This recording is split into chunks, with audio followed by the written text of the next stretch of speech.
President Biden's final moment on the world stage will come with a face-to-face meeting with Chinese President Xi Jinping. They're at a summit in Peru. The two world leaders expected to hold talks spanning a number of global issues, most notable, of course, we talk about this a lot here on the broadcast, the heightened tensions between Washington and Beijing. CBS News White House correspondent Natalie Brand traveled to Peru, where the president will be later today. Natalie, good to see you. What can we expect from this trip? Good to join you, Reed. Well, this will be President Biden's third meeting with President Xi since he took office. The last one, of course, as you probably remember, was in Woodside, California.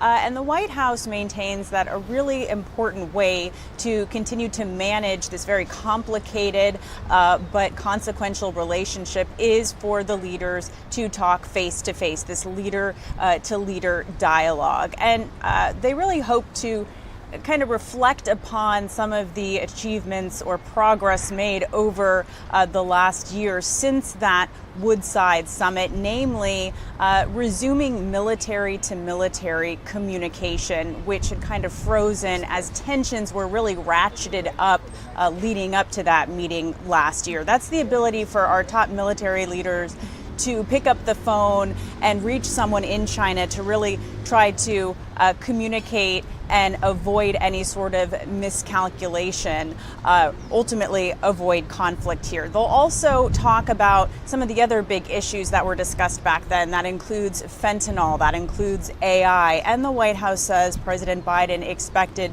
to express his concern over the PRC's support of Russia in its war against Ukraine. That's obviously a big topic of concern for President Biden. But really, at the end of the day, it's trying to talk about this upcoming transition and ensure that the lines of communication remain open, Reed.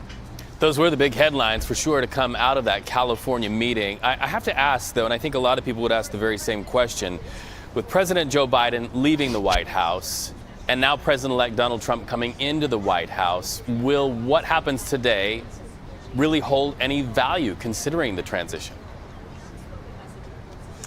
I mean, that's a big question that we will have to wait and see as time goes on and really try to see how the new administration, the incoming administration, President-elect Trump's approach to China, how it is different than that of President Biden.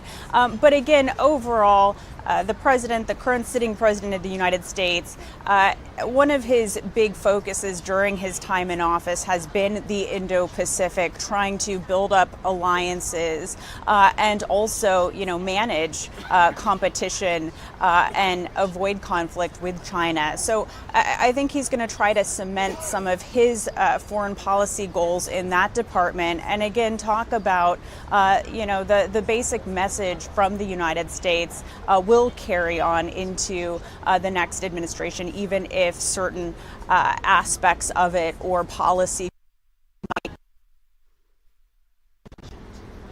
All right, and Natalie, a final question. We know that you are in Peru, but you have the power and the reach of the CBS News family. We're dying to know, have you heard anything about what happened in that closed-door meeting between the president-elect and President Joe Biden before he got on Air Force One and headed to Peru?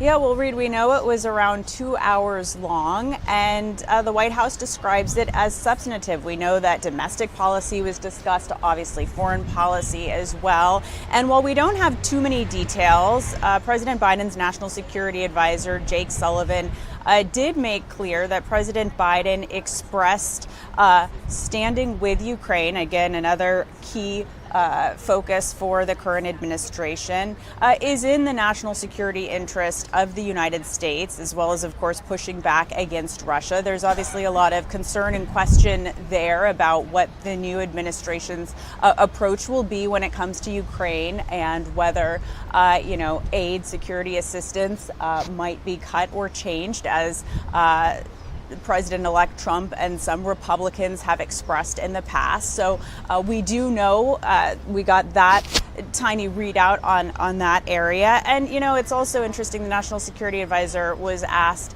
what are some of the most pressing issues that the next administration will face? What would he tell his successor? And he said, long term, this relationship with China will be one of the defining issues in the coming years. Of course, most immediately, it is Iran and its proxies, Russia, of course, and North Korea. Reed.